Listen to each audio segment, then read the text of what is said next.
We are a IoT sensor platform where we help sports teams and organizations keep their best players on the field.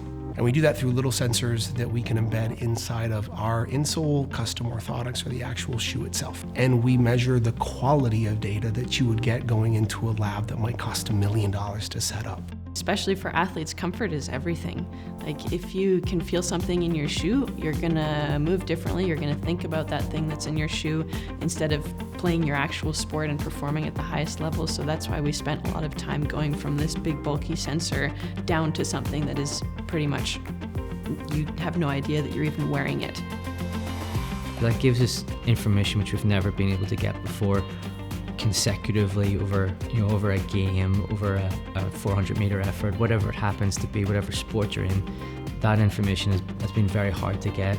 Before, you've been able to get it on a single force plate, maybe, but that's one step. We're talking about every stride being picked up and every stride being measured. Their ability to merge very high quality data with a really talented team of people that help bring those insights to life for people that are less familiar with it. And you need that complement of hardware and expertise to come together. We've built a lot of machine learning and AI that does some pretty advanced stuff. So it can auto-detect what you're doing. It knows if you're walking or running or jumping or changing direction, and then can analyze those specific movements. It can learn how you move and flag for deviations outside of it. The information from that is incredibly useful.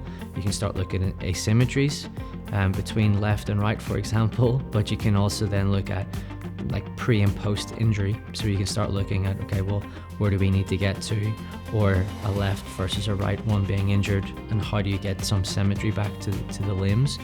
I would like to see this in everybody's shoes. I think movement health is such an untapped component of overall human health, and it, is massively incorporated with mental health, cardiovascular health, pulmonary health. Everything comes back to movement health.